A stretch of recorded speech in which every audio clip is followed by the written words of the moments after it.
أعوذ بالله من الشيطان الرجيم. بسم الله الرحمن الرحيم. الحمد لله الذي أنزل على عبده الكتاب ولم يجعل له عوجا قيما لينذر بأسا شديدا من لدنه ويبشر المؤمنين الذين يعملون الصالحات أن لهم أجرا حسنا ماكثين فيه أبدا وينذر الذين قالوا اتخذ الله ولدا ما لهم به من علم ولا لآبائهم كبرت كلمة تخرج من أفواههم إن يقولون إلا كذبا فلعلك باخع نفسك على آثارهم إن لم يؤمنوا بهذا الحديث أسفا إنا جعلنا ما على الأرض زينة لها لنبلوهم أيهم أحسن عملا وإنا لجاعلون ما عليها صعيدا جرزا أم حسبت أن أصحاب الكهف والرقيم كانوا من آياتنا عجبا إذ أوى الفتية إلى الكهف فقالوا ربنا آتنا من لدنك رحمة وهيئ لنا من أمرنا رشدا فضربنا على آذانهم في الكهف سنين عددا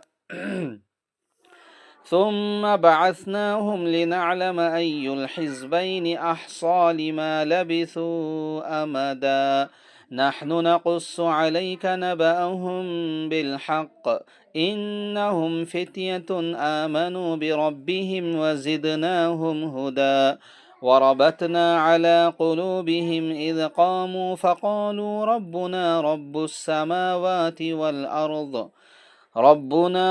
السماوات والأرض لن ندعو من دونه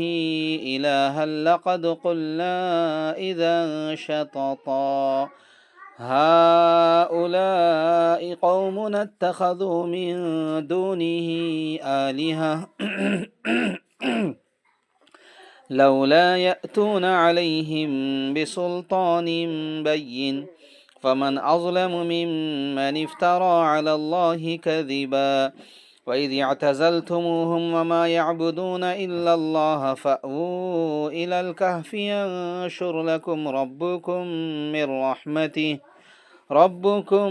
من رحمته ويهيئ لكم من أمركم مرفقا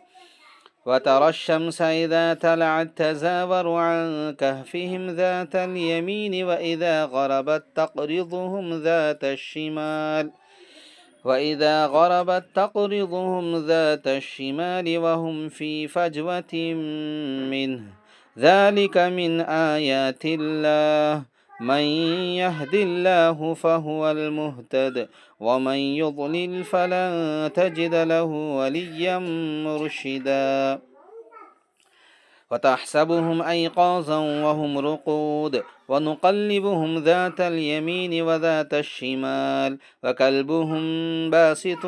ذراعيه بالوصيد لو اطلعت عليهم لوليت منهم فرارا ولملئت منهم رعبا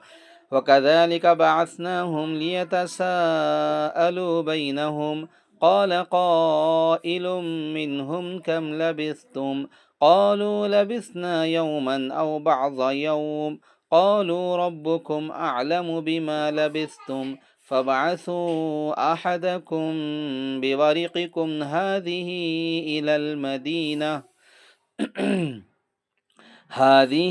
إلى المدينة فلينظر أيها أزكى طعاما فليأتكم برزق منه وليتلطف ولا يشعرن بكم أحدا إنهم إن يظهروا عليكم يرجموكم أو يعيدوكم في ملتهم ولن تفلحوا إذا أبدا وكذلك أعثرنا عليهم ليعلموا أن وعد الله حق وأن الساعة لا ريب فيها إذ يتنازعون بينهم أمرهم فقالوا بنوا عليهم بنيانا ربهم أعلم بهم قال الذين غلبوا على أمرهم لنتخذن عليهم مسجدا سيقولون ثلاثة رابعهم كلبهم ويقولون خمسة سادسهم كلبهم رجما بالغيب ويقولون سبعة وثامنهم كلبهم قل ربي أعلم بعدتهم ما يعلمهم إلا قليل فلا تمار فيهم إلا مراء ظاهرا ولا تستفت فيهم منهم أحدا ولا تقولن لشيء إني فاعل ذلك غدا إلا أن يشاء الله واذكر ربك إذا نسيت وقل عسى أن يهديني ربي لأقرب من هذا رشدا ولبثوا في كهفهم 300 سنين وازدادوا 9 قل الله أعلم بما لبثوا له غيب السماوات والأرض أبصر به وأسمع ما لهم من دونه من ولي ولا يشرك في حكمه أحدا واتل ما أوحي إليك من كتاب ربك لا مبدل لكلماته ولا تجد من دونه ملتحدا واصبر نفسك مع الذين يدعون ربهم بالغداة والعشي يريدون وجهه ولا تعد عيناك عنهم تريد زينة الحياة الدنيا ولا تطع من أغفلنا قلبه عن ذكرنا واتبع هواه وكان أمره فرطا وقل الحق من ربكم فمن شاء فليؤمن ومن شاء فليكفر إنا أعتدنا للظالمين نارا أحاط بهم سرادقها وإن يستغيثوا يغاثوا بماء كالمهل يشوي الوجوه بئس الشراب وساءت مرتفقا إن الذين آمنوا وعملوا الصالحات إنا لا نضيع أجر من أحسن عملا أولئك لهم جنات عدن تجري من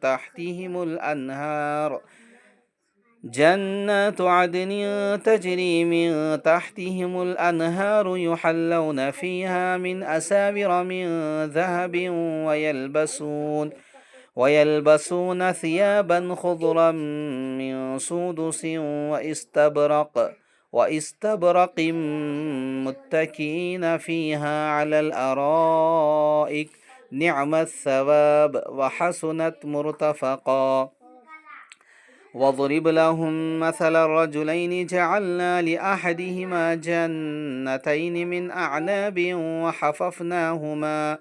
وحففناهما بنخل وجعلنا بينهما زرعا كلتا الجنتين آتت أكلها ولم تظلم منه شيئا وفجرنا خلالهما نهرا وكان له ثمر فقال لصاحبه وهو يحاوره أنا أكثر منك مالا وأعز نفرا ودخل جنته وهو ظالم لنفسه قال ما أظن أن تبيد هذه أبدا وما أظن الساعة قائمة ولئن رددت إلى ربي لأجدن خيرا منها منقلبا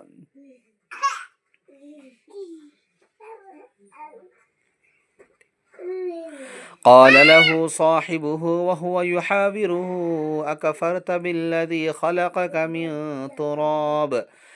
خلقك من تراب ثم من نطفة ثم سواك رجلا لكن هو الله ربي ولا أشرك بربي أحدا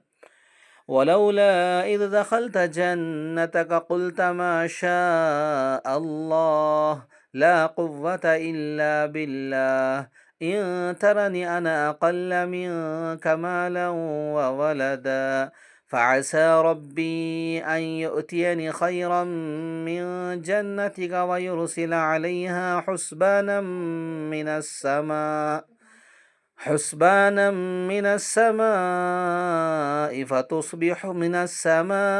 فتصبح صعيدا زلقا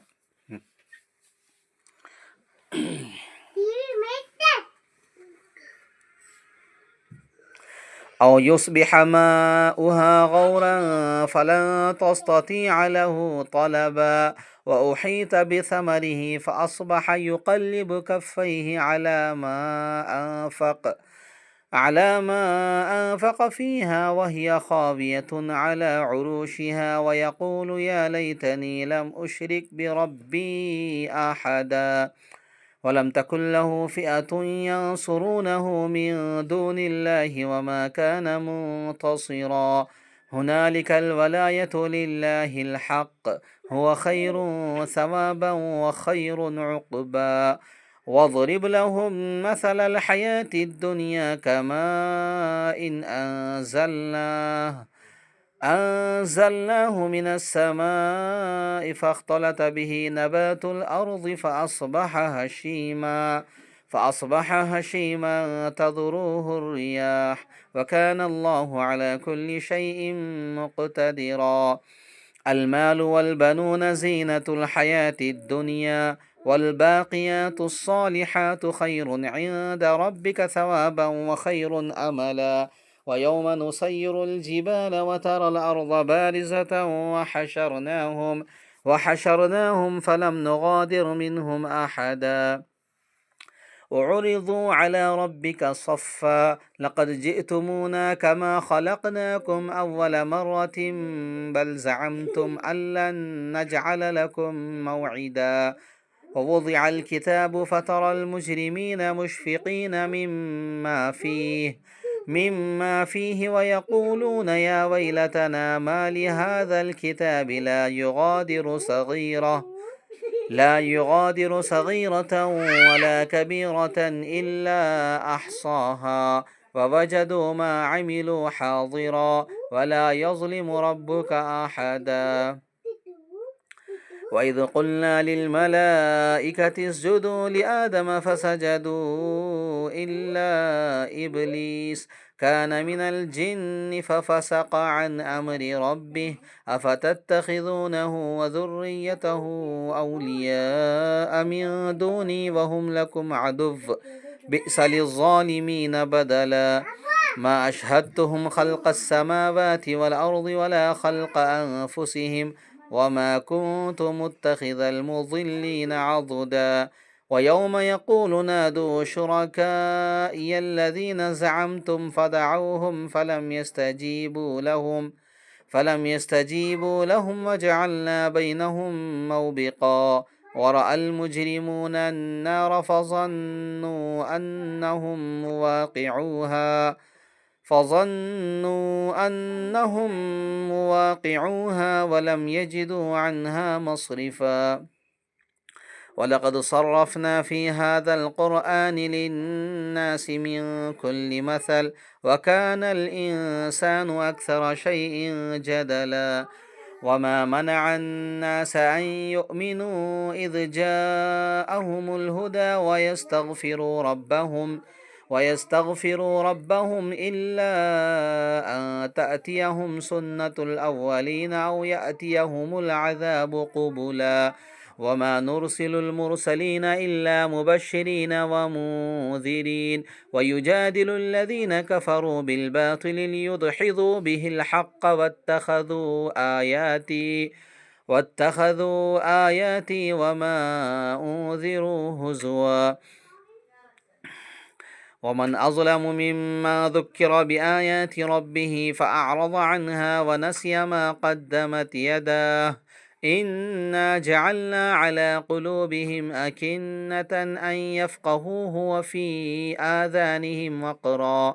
وإن تدعهم إلى الهدى فلن يهتدوا إذا أبدا وربك الغفور ذو الرحمة لو يؤاخذهم بما كسبوا لعجل لهم العذاب بل لهم موعد لن يجدوا من دونه موئلا بل لهم موعد لن يجدوا من دونه موئلا وتلك القرى أهلكناهم لما ظلموا وجعلنا لمهلكهم موعدا وإذ قال موسى لفتاه لا أبرح حتى أبلغ مجمع البحرين أو أمضي حقبا فلما بلغا مجمع بينهما نسيا حوتهما فاتخذ سبيله في البحر سربا فلما جاوزا قال لفتاه آتنا غداءنا لقد لقينا من سفرنا هذا نصبا قال أرأيت إذ أوينا إلى الصخرة فإني نسيت الحوت وما أنسانيه إلا الشيطان أن أذكره واتخذ سبيله في البحر عجبا قال ذلك ما كنا نبغي فارتدا على آثارهما قصصا فوجدا عبدا من عبادنا آتيناه رحمة من عندنا وعلمناه من لدنا علما قال له موسى هل أتبعك على أن تعلمني مما علمت رشدا قال إنك لن تستطيع معي صبرا وكيف تصبر على ما لم تحط به خبرا قال ستجدني إن شاء الله صابرا ولا أعصي لك أمرا قال فإن اتبعتني فلا تسألني عن شيء حتى أحدث لك منه ذكرا فانطلقا حتى إذا ركبا في السفينة خرقها قال أخرقتها لتغرق أهلها لقد جئت شيئا إمرا قال ألم أقل إنك لن تستطيع معي صبرا قال لا تؤاخذني بما نسيت ولا ترهقني من أمري عسرا فانطلقا حتى إذا لقيا غلاما فقتله قال قتلت نفسا زكية بغير نفس لقد جئت شيئا نكرا قال ألم أقل لك إنك لن تستطيع معي صبرا قال إن سألتك عن شيء بعدها فلا تصاحبني قد بلغت من لدني عذرا فانطلقا إذا أتيا أهل قرية استطعما أهلها حتى إذا أتيا أهل قرية استطعما أهلها فأبوا أن يضيفوهما فوجدا فيها جدارا يريد أن ينقض فأقامه قال لو شئت لاتخذت عليه أجرا قال هذا فراق بيني وبينك سأنبئك بتأويل ما لم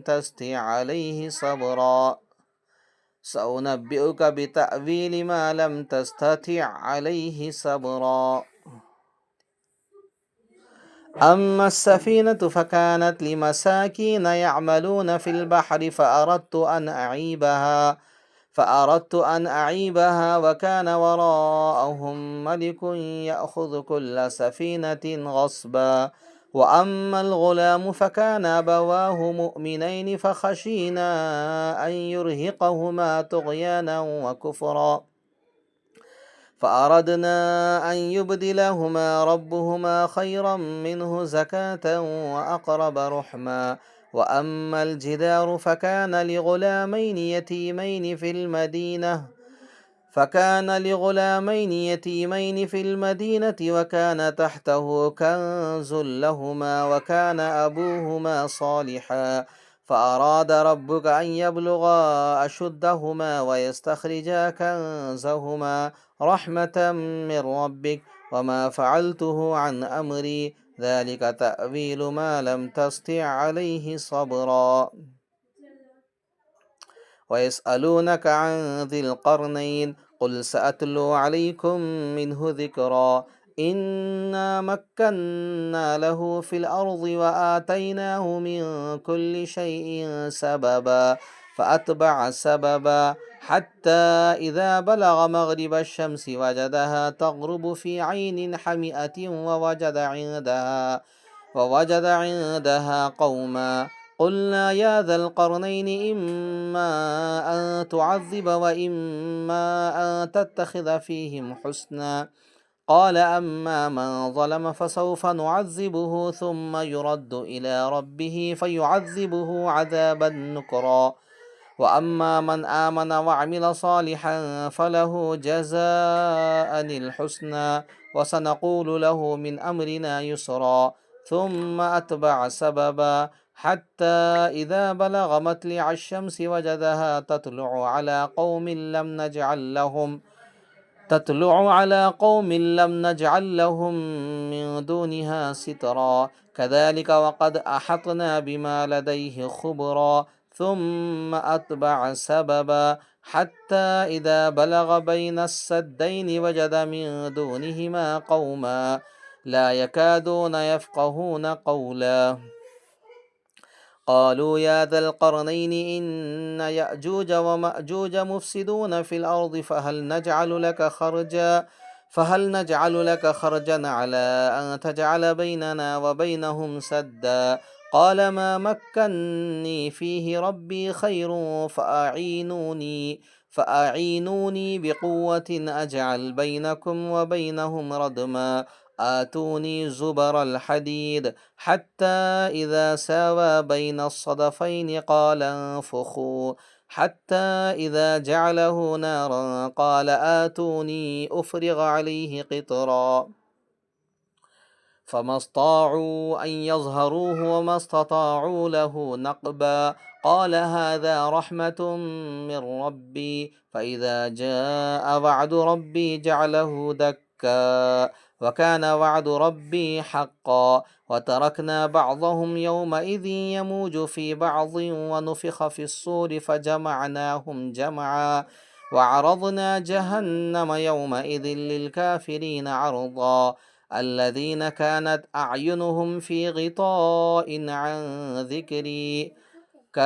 أعينهم في غطاء عن ذكري وكانوا لا يستطيعون سمعا أفحسب الذين كفروا أن يتخذوا عبادي من دوني أولياء إنا أعتدنا جهنم للكافرين نزلا قل هل ننبئكم بالأخسرين أعمالا الذين ضل سعيهم في الحياة الدنيا وهم يحسبون أنهم يحسنون صنعا أولئك الذين كفروا بآيات ربهم ولقائه فحبطت أعمالهم فلا نقيم لهم يوم القيامة وزنا ذلك جزاؤهم جهنم بما كفروا واتخذوا آياتي ورسلي هزوا إن الذين آمنوا وعملوا الصالحات كانت لهم جنات الفردوس نزلا خالدين فيها لا يبغون عنها حولا قل لو كان البحر مدادا لكلمات ربي لنفد البحر قبل أن تنفد كلمات ربي ولو جئنا بمثله مددا قل إنما أنا بشر مثلكم يوحى إلي أنما إلهكم إله واحد فمن كان يرجو لقاء ربه فليعمل عملا صالحا ولا يشرك بعبادة ربه أحدا صدق الله العظيم तो मोहतरम नाज़रीन व सामीन, अल्लाह ताला से दुआ है कि अल्लाह ताला हमें कुरान पाक की सही तिलावत करने वाला बनाए। कुरान को अल्लाह ताला ने जिस तरह से उतारा है उस तरह से पढ़ने वाला हम सब को बनाए,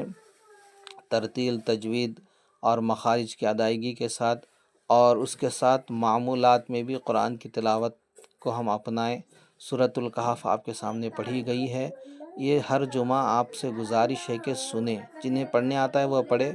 जिन्हें पढ़ने नहीं आता है वो सुने, और इसका हर जुमा एहतमाम करे। अल्लाह ताला से दुआ है कि अल्लाह ताला मुझे भी अमल की तौफीक अता फ़रमाए। और आखिर में आपसे गुजारिश है कि लाइक और शेयर करना ना भूलें, सब्सक्राइब करना ना भूलें। अस्सलामु अलैकुम व रहमतुल्लाहि व बरकातुहू।